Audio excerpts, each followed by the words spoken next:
Life stories. What happens when a billionaire CEO faces discrimination in his own business? Saturday morning, just after 10 a.m., David Matthews adjusted the brim of his baseball cap in the rearview mirror. The man staring back at him looked nothing like the CEO who had built a multi-million-dollar retail empire. Instead, he appeared like just another face in the crowd. His plain hoodie and jeans were a stark contrast to the tailored suits that normally defined his days. Today wasn't about boardrooms or numbers. It was about stepping into his own business unannounced and seeing it through a stranger's eyes. David had always believed in the power of connection. His company had been founded on the promise that every customer mattered, no matter their background. But lately, whispers of complaints had started to trickle up the chain. Rumors of poor service, bias, and a lack of care from his staff. If there was truth to these claims, he needed to know, but not as the boss, as a customer. The store in question was located just outside Phoenix, Arizona, in a busy suburban plaza. It wasn't the flagship location, nor the top-performing store in his chain, but this one held deep significance. It was the first store David had opened outside his home state, a bold move that had paid off handsomely. He had visited it countless times in its early days, but now, years later, he couldn't help but wonder, had the warmth and inclusivity he envisioned remained intact? David parked his car and took a deep breath. A rush of anticipation mixed with unease filled him. He was about to walk into the unknown, shedding the safety of his title to see if the values he built his business on were still alive. The truth, no matter how uncomfortable, was something he owed to himself and every person who walked through those doors. David stepped out of his car, adjusting the strap of his weathered canvas bag, the kind a regular shopper would carry. Today, he wasn't David Matthews, CEO. He was just another customer, a face nobody needed to know. As he approached the automatic doors, the sun glinted off the storefront, its logo bold and familiar. He couldn't help but feel a swell of pride. This was his creation, a vision turned into reality. But that pride quickly gave way to focus as he crossed the threshold, greeted by a cool blast of air conditioning. Inside, the store was bustling with activity. Shoppers pushed carts piled high with goods, and children's voices rose and fell in excitement near the toy aisle. Employees moved with purpose, stocking shelves, ringing up purchases, and assisting customers.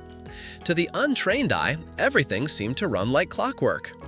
But David wasn't here to observe the surface. He was here to dig deeper.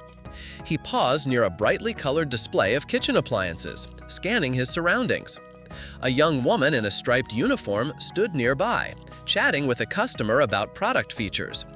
A stock associate moved through the aisles, his movements efficient but detached.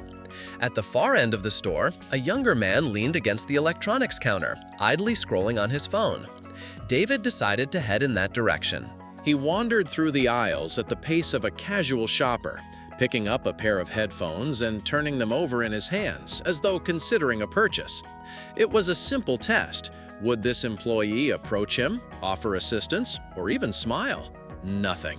The young man barely glanced up from his phone, let alone acknowledged his presence. David waited, giving the employee every chance to engage. Still, nothing. An uncomfortable knot began to form in his stomach. He wasn't ready to draw conclusions just yet. Maybe the employee was busy or hadn't noticed him. So he moved on, observing other interactions around the store. Near the home goods section, an older woman seemed frustrated, glancing around for assistance. Before David could step in, a second employee, a woman, approached her. She was cheerful and attentive, and the older woman's frustration faded as they began to chat. It was a stark contrast to the cold treatment David had just experienced. But as he turned back toward the electronics counter, he felt the weight of what had just happened. He wasn't sure if this was a one-off oversight or something deeper, but it felt like a problem. He needed to find out. David returned to the counter, this time holding a boxed set of Bluetooth speakers. He placed the box on the counter gently, an action that should have caught anyone's attention. The young employee finally looked up. His expression was blank, uninterested. "Can I help you?" he asked, his tone flat and dismissive. David smiled, trying to diffuse the tension. Yeah, I was wondering if you could tell me a bit more about these. Are they good for outdoor use? The employee barely glanced at the box. I don't know. Probably, he mumbled, his attention returning to his phone. David blinked, taken aback. Could you maybe check? I want to be sure before I buy them. The employee sighed, grabbed the box, and flipped it over, barely glancing at the back. It says here they're weatherproof, he said, handing it back without further explanation. David's frustration mounted, but he kept his voice calm. Okay, and do you know if they're compatible with most devices? The employee rolled his eyes. Luck, man. All the details are on the box. You can read it yourself. He waved toward the shelf. Or pick something else. Doesn't matter to me. A silence hung between them, broken only by the distant hum of the store. David could feel the tension creeping into his own posture. This wasn't just inattentiveness. It was outright dismissiveness. He glanced around, noticing that other customers, including a white couple near the front, were being treated with warmth and enthusiasm by employees. Determined to remain composed, David decided to test the situation further. You seem busy, he said, trying to keep his tone neutral. Is there someone else who might be able to help? The young employee smirked, a look of disdain on his face. I don't think anyone's free right now. Just figure it out. David stood there for a moment, holding the box. He considered walking out, but quickly dismissed the thought.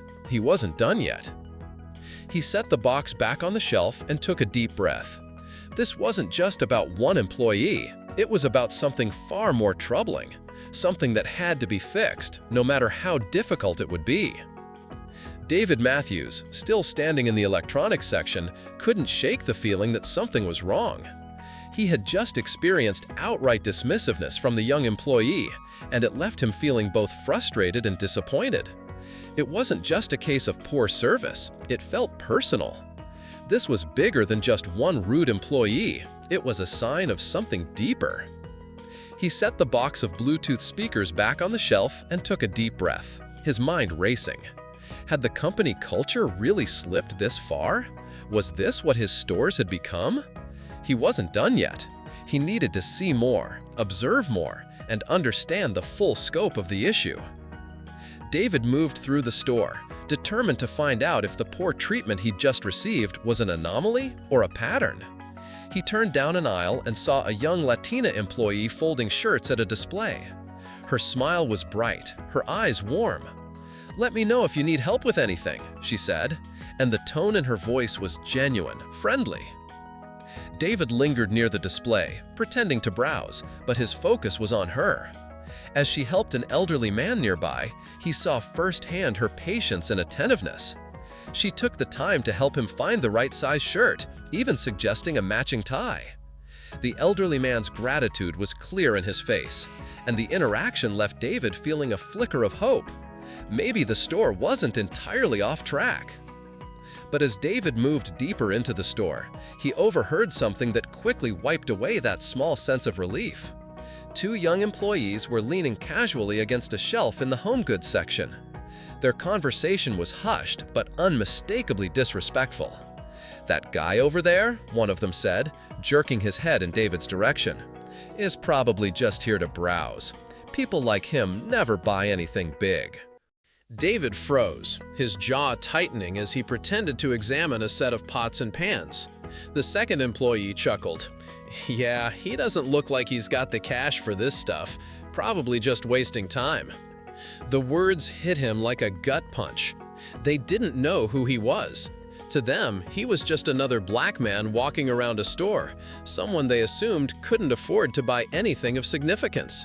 The ease with which they dismissed him was beyond unsettling. It wasn't just one bad employee. This was a culture of disregard, of subtle prejudice that had somehow been allowed to grow unchecked. David stood still, his mind racing. He resisted the urge to confront the two employees then and there. Instead, he moved toward the checkout area, determined to gather as much information as possible before he addressed the issue head-on. At the register, a middle-aged black woman was ringing up customers with a kind, professional demeanor. Her name tag read Maya. David watched as she greeted each customer with a smile, her voice steady and welcoming. When it was his turn, Maya smiled up at him and asked, "Did you find everything okay?" David paused. He wasn't sure if he should give her a direct answer. "Not exactly," he replied carefully, "but I think I'll hold off for now."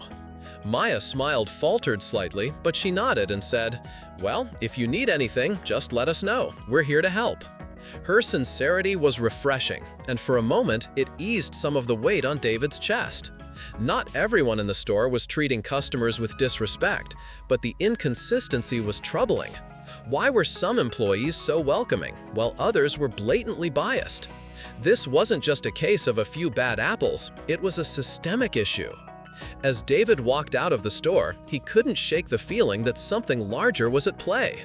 He sat in his car, staring out at the building with his company's logo on it. It felt surreal. His business, his pride and joy, was supposed to represent fairness, opportunity, and respect. Yet, the experiences he just had painted a very different picture. He gripped the steering wheel tightly, reflecting on what he'd witnessed. The dismissive behavior from the electronics employee lingered in his mind, but it was the casual comments in the home goods section that cut the deepest. These weren't isolated incidents. They hinted at a much deeper issue within his company's culture, an issue that had gone unchecked for far too long. David thought back to the early days of the business, when he personally trained every manager and hired staff based on shared values. Back then, he emphasized the importance of treating every customer like family, no matter who they were or how much they spent. But as the company grew, the personal touch had become harder to maintain. Delegation had become necessary, but had it come at the cost of the values he worked so hard to instill? David couldn't help but wonder if he had grown too distant from the day-to-day operations. Success had brought expansion, but it had also created blind spots. Were managers fostering an environment of respect, or were they turning a blind eye to subtle biases and unprofessionalism? Had he failed to equip his employees with the tools to treat everyone equally? He reached for his notebook from the glove compartment and jotted down his thoughts. This wasn't just about fixing one store, it was about ensuring that every employee, at every location, understood the responsibility of representing his brand. It was about accountability from the top down. But before he could rebuild, David knew there was one more step to take. He needed to confront the issue head-on, expose the full extent of the problem, and challenge those at the heart of it. David walked back into the store with quiet determination. This wasn't about creating a scene or publicly embarrassing anyone. It was about addressing a culture that had gone astray. He made his way toward the customer service desk and asked to speak with the store manager. Minutes later, a man in his late 40s approached. His name tag read Brian. Brian's professional demeanor faltered for a split second when he saw David, but he quickly recovered. "How can I help you today?" Brian asked. David extended his hand. "David Matthews," he said, watching as Brian's eyes widened in recognition. "I'm the owner of this store." Brian's face reddened slightly. "Mr. Matthews, it's an honor to meet you. If I'd known you were visiting." "That's the point, Brian," David interrupted, holding up a hand. "You weren't supposed to know. I came here as a regular customer to see how things are really running. What I saw today wasn't good." Brian's face faltered slightly. "I'm sorry to hear that. Can you tell me what happened?"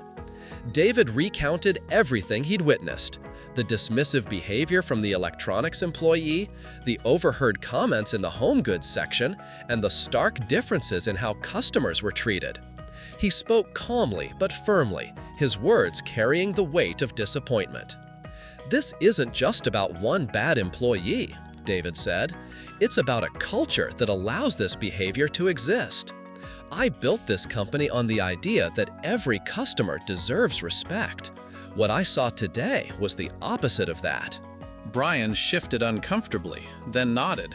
"I wasn't aware of these issues. I've always tried to ensure our team follows the company's values." David nodded. "I believe you, But clearly, something is slipping through the cracks, and it's not just your responsibility, it's mine too. He paused. Somewhere along the way, I let the values I built this company on get diluted. That ends today.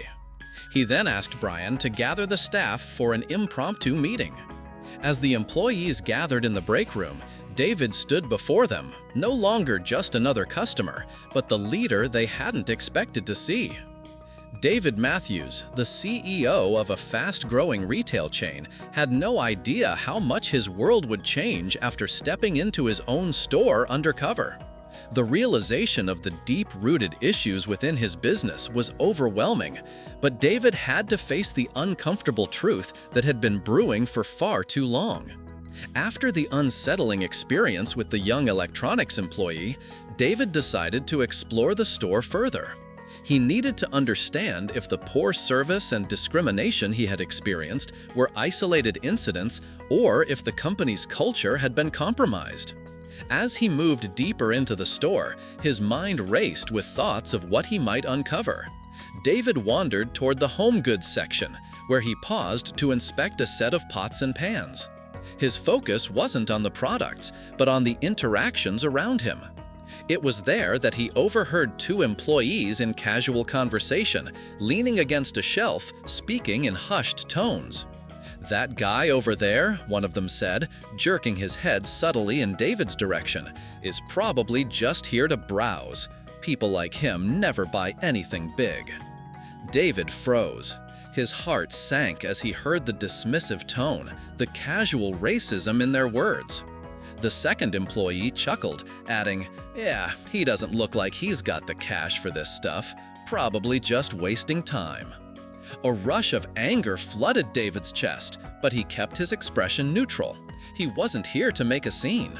He pretended to examine the set of pots and pans, trying to absorb what he had just heard. The conversation stung. They didn't know who he was. To them, he was just another black man in a store they assumed couldn't afford to buy anything significant. It wasn't just one bad employee. It was a culture that had allowed these attitudes to take root. David moved on, swallowing the discomfort in his stomach, resisting the urge to confront the employees. He needed more information. His mission was clear now, to uncover the truth about what was happening in his stores. He made his way to the checkout area, where a middle-aged black woman was ringing up customers. Her name tag read Denise. David watched as she greeted each customer with warmth, offering a smile that seemed genuine and professional. She made small talk with the customers and helped them with their purchases, her demeanor calming and kind. When it was David's turn, Denise looked up at him with a warm smile and asked, "Did you find everything okay?" David hesitated for a moment. He wasn't sure how to respond.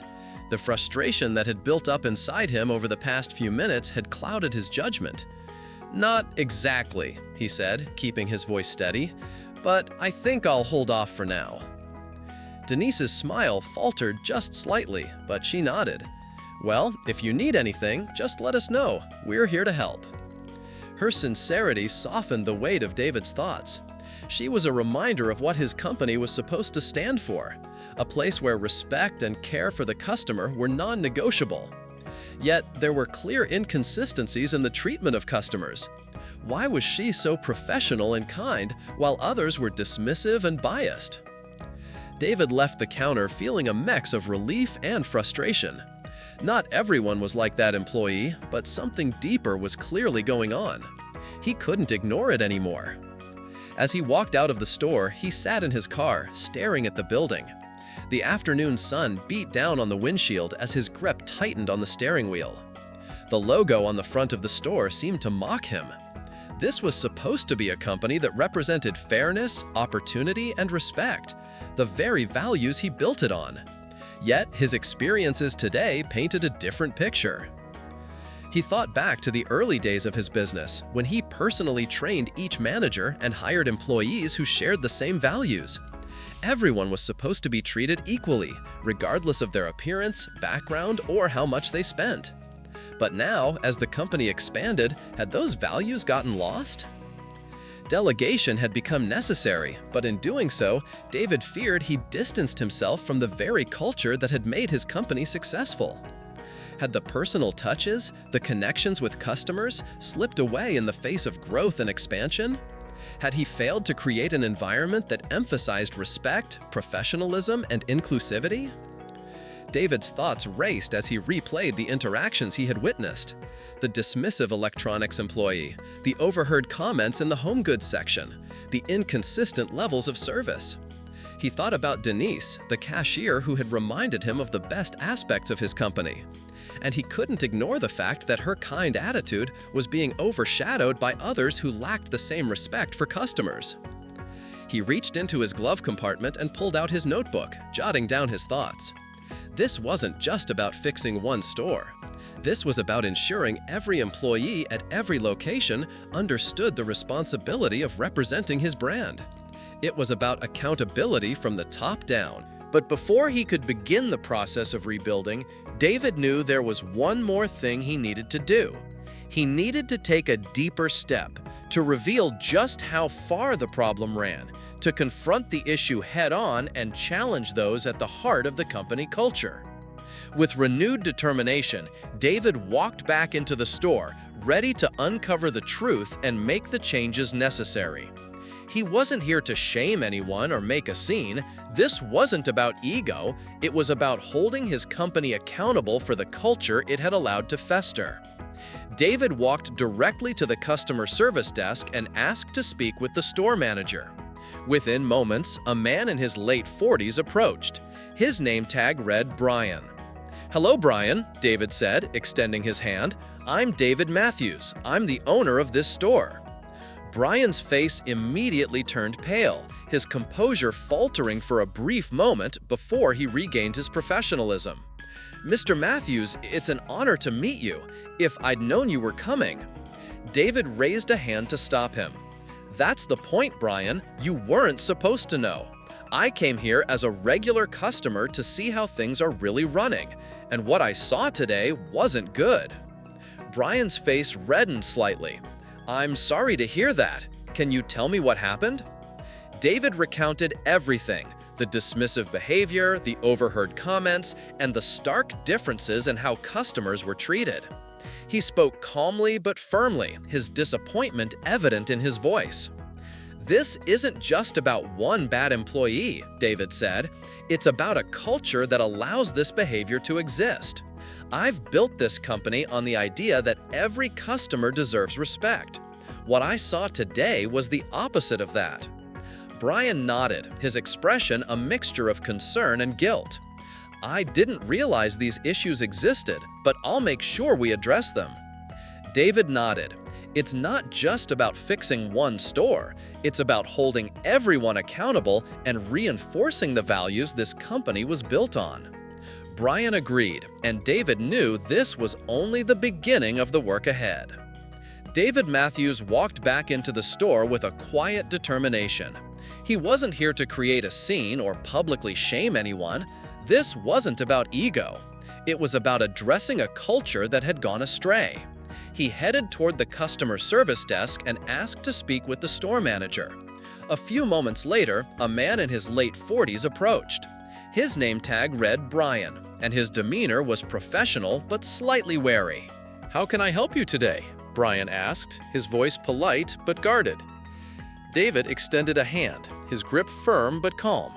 "David Matthews," he said, watching as Brian's eyes widened in recognition. "I'm the owner of this store."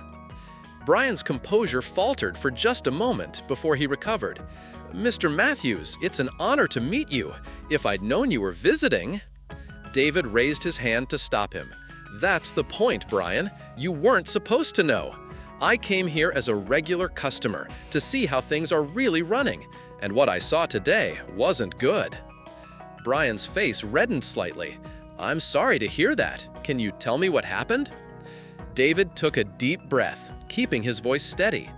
He recounted the events of the day, how the young employee in the electronics section had ignored him and acted dismissive, how he overheard two employees making derogatory comments about him, and the stark differences in how customers were treated.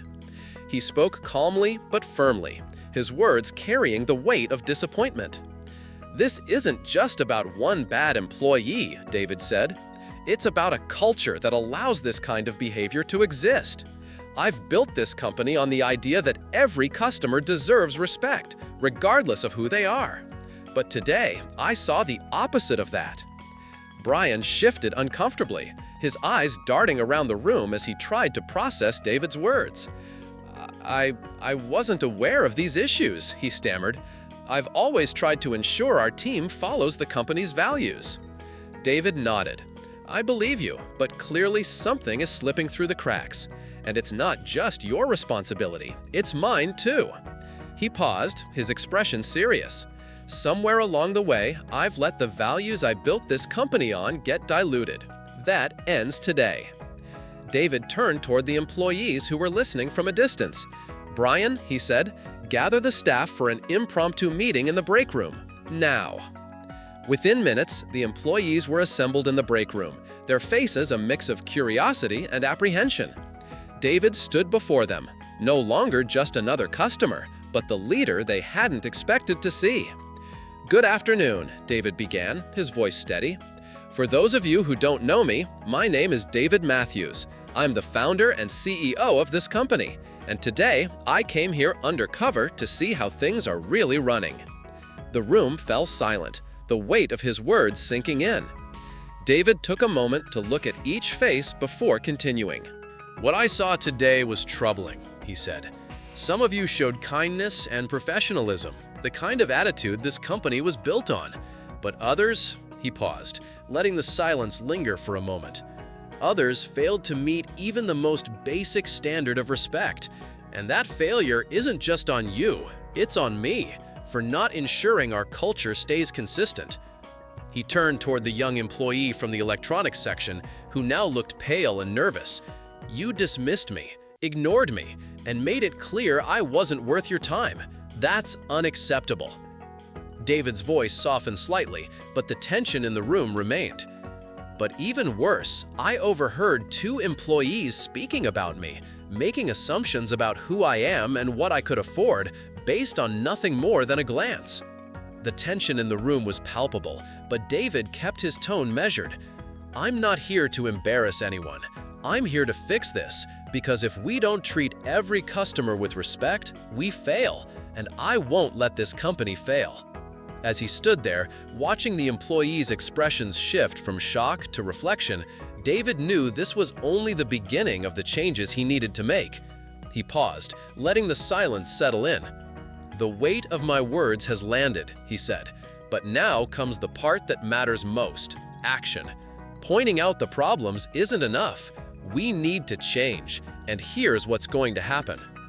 David's voice was calm but resolute. "This isn't about punishment or pointing fingers. It's about accountability and growth. Every single one of us, myself included, has a responsibility to uphold the values this company was built on." He turned to Brian, the store manager. "First, we're going to implement mandatory training on bias and customer service. Not just here, but across every store. It's not enough to assume people know how to treat others. We need to teach it, reinforce it, and hold people accountable." Brian nodded, his expression a mix of relief and determination. "Understood, Mr. Matthews. I'll make sure it happens." David addressed the group again. "Second, I'll be visiting more stores in person, unannounced. This isn't about catching anyone off guard. It's about staying connected. I need to see firsthand what's happening on the ground." The employees exchanged nervous glances, but David could sense a subtle shift in the room. He could see some of them, especially the younger woman from earlier, nodding in agreement. "Lastly," David said, his tone softening, "I want to hear from all of you. What's working? What's not? If there are issues with leadership or policies, I need to know. My door is open. And more importantly, I'll make sure you have a way to voice concerns anonymously if you're not comfortable coming to me directly." The employees seemed to relax slightly, sensing a shift in the atmosphere. David smiled, pleased to see the first signs of openness. "I started this company because I wanted to create something different, something better," David continued. A place where everyone, no matter who they are, felt valued. Somewhere along the way, we lost a little of that, but I'm not giving up on it.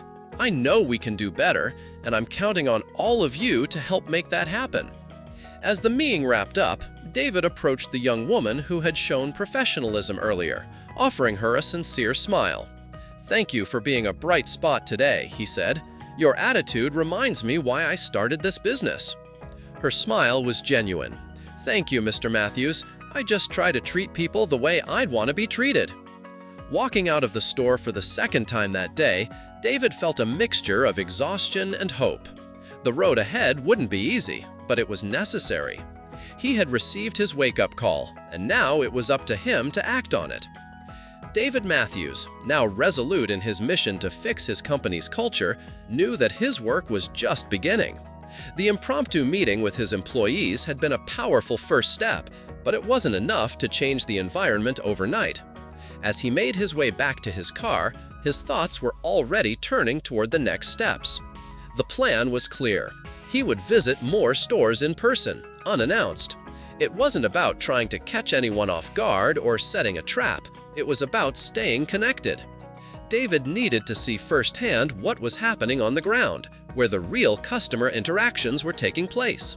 He needed to hear from the employees, understand their challenges, and see how the company values were being upheld, or, in many cases, ignored. David drove away from the store, his eyes focused on the road, but his mind racing. The employees at this location had been given a wake-up call. Some of them, especially Denise, had shown promise. They understood the importance of kindness and respect. But he couldn't help but wonder if the same level of commitment was being displayed in other stores. What would he find next? He knew that visiting more locations would give him an opportunity to gauge the consistency of his values across the chain. Some stores might reflect the vision he had when he started the company. Others, he feared, might still be struggling with bias, apathy, and a lack of accountability. David drove away from the store, his eyes focused on the road, but his mind racing. The employees at this location had been given a wake-up call. Some of them, especially Denise, had shown promise. They understood the importance of kindness and respect. But he couldn't help but wonder if the same level of commitment was being displayed in other stores. What would he find next?